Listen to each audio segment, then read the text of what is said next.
Woodstock update. Can you hear the Rocky music? Can you hear the comeback music? Well, if you could hear it, we're kind of playing it in the background. That was cheap. Kind of lessen the effect of the whole thing. But I feel like Woodstock is making a Rocky-esque comeback. If we were to check in on Woodstock right now, we would see Woodstock running through the snowy hills of Siberia at the current moment, wearing a full beard, getting ready to go, or running down Philadelphia, about to jump up on the stairs and do the whole thing. You know what I'm saying? That's where Woodstock would be right now if Woodstock were in Rocky. Woodstock is not in Rocky, but it's making its final approach to actually legitimately happening.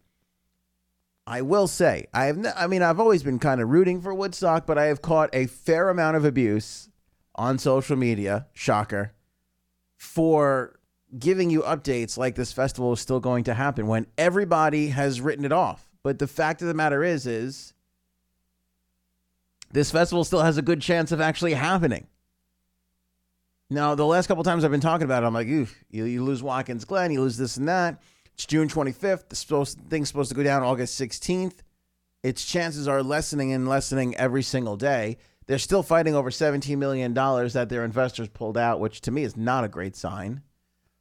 But I talked to you about the fact that they, were in talks to find a couple of other venues, and they were in between some places, and they were coming in at Vernon Downs. That was their next big thing. And I talked about some of the drawbacks, which I'll address again here on this update. But all along, I said the talent's been paid. It's on their books. If you go look at Jay-Z's tour schedule, he is supposed to be upstate New York the weekend of Woodstock.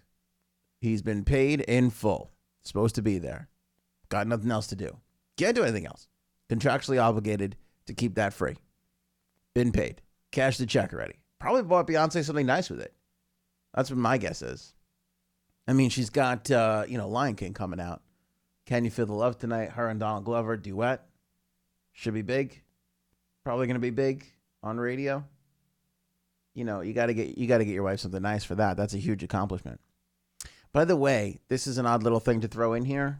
It has nothing to do with Woodstock. But Elton John wrote Can You Feel the Love Tonight? If that's as big as I think it's going to be, because it's Disney and it's The Lion King and it's summer, and gets nominated for something, and Elton John's biopic gets nominated for something at the Oscars, Elton John could literally be up against himself at the Oscars. I'm just saying.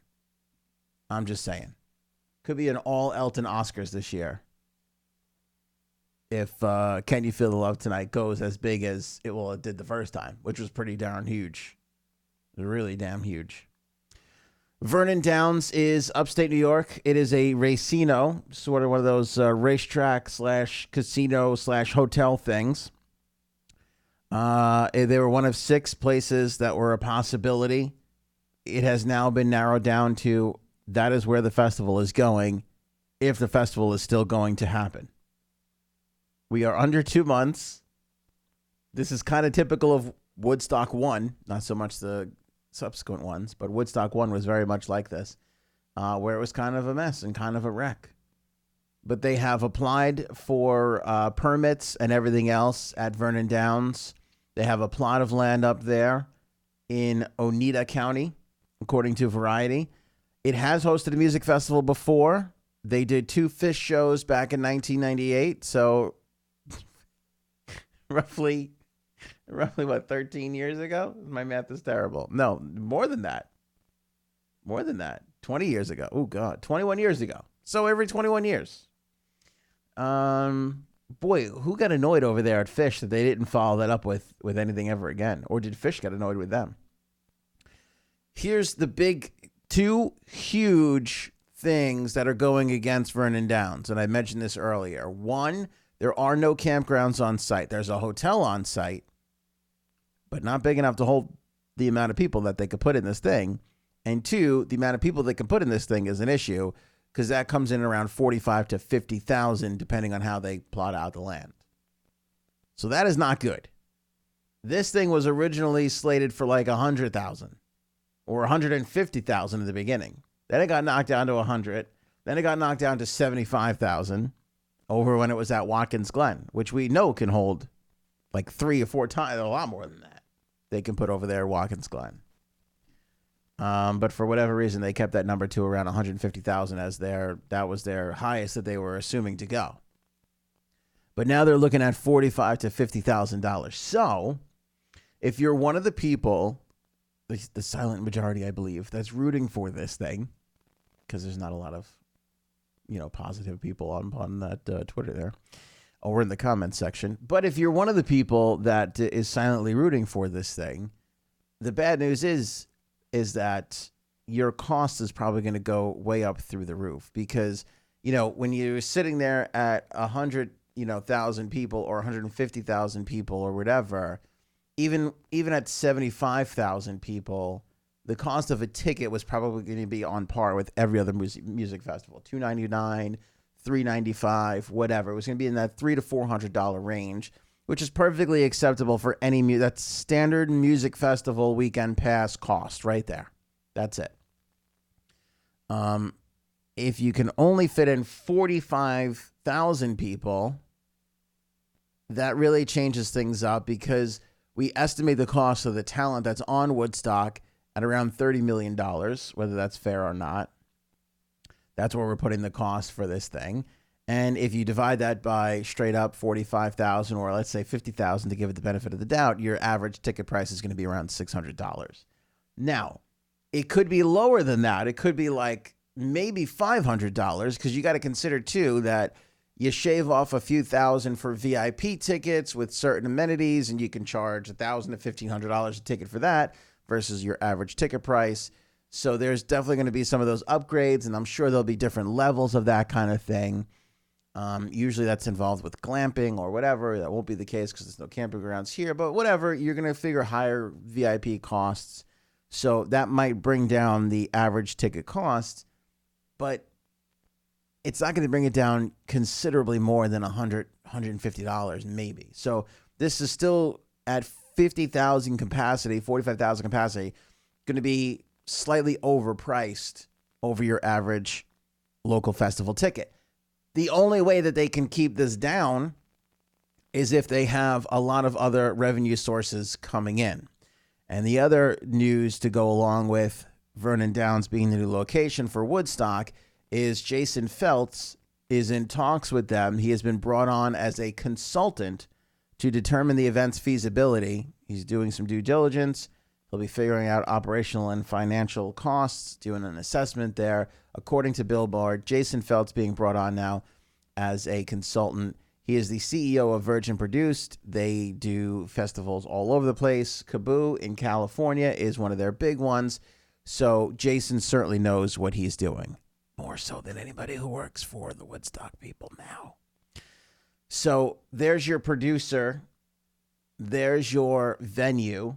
Whether it happens or not, who knows? They're still fighting over that $17 million from Dentsu Aegis, the festival's original financier. And we're less than 2 months away from this thing going off. Can they pull it off? I still say yes, because of the brand. You're 4 hours away from New York City.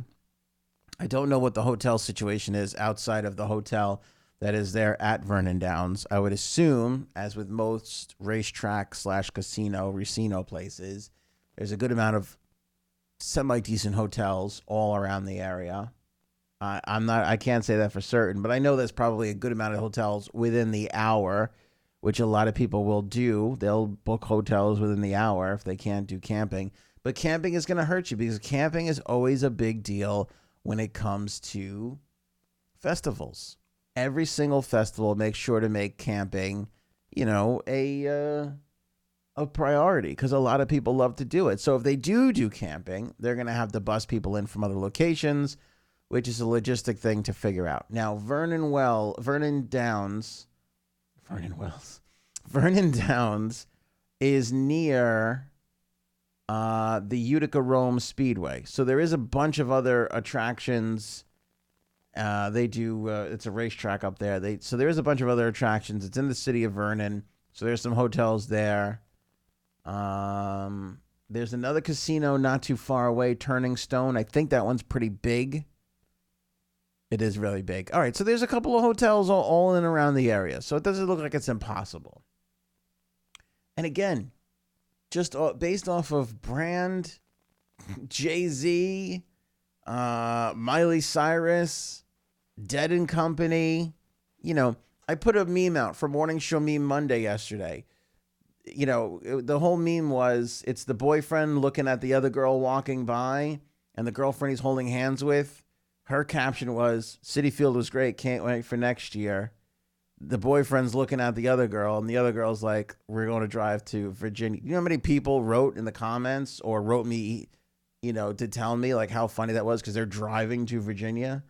They're driving to Virginia. You know how far away Virginia is? A lot farther away than 4 hours. A pain in the butt to get to Virginia. So driving I can put 50,000 deadheads into Vernon Downs. I can get 50,000 deadheads from New York to drive to Vernon Downs.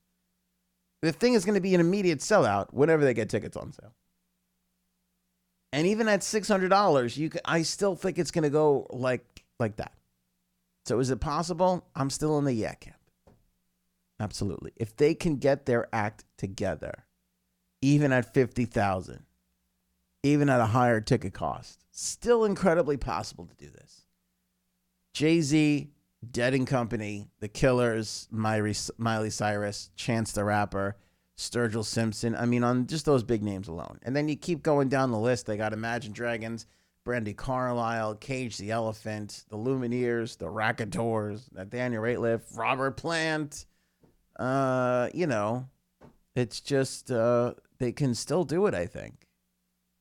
Even at a $600 ticket, even at a $2,000 VIP ticket.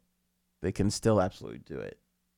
I can't even imagine what a hotel room would go for in Vernon. Like, to me, that would be part of the VIP package. People would probably pay $4 or $5,000 just to be able to stay right there and be able to walk to the festival grounds. And the only other way you can keep ticket prices down, by the way, just to throw this in, is sponsorships. Now, whether a brand wants to associate themselves with Woodstock or not, I'm not entirely sure, but they're going with the whole peace, love, and music bit, and they're raising lots of funds. I still think that despite some of these troubles, it's a good brand to align with.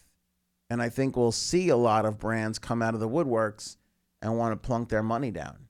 By the way, Fuse, MTV, endless amounts of cable networks, endless amounts of new media companies, YouTube. There are probably going to be tons of companies, entities that are going to throw money at Woodstock just to get the damn thing broadcast somewhere. I'm sure Sirius Satellite Radio's got a bag full of money somewhere they'll give them rights to just air the thing on satellite radio. So there's going to be a lot of other streams of revenue that who knows if they'll stick that in their pocket or they'll use it to keep that price of the ticket down. It remains to be seen. But very not dead, very much training and running through the tall snow of the Siberian Peninsula is Woodstock 50.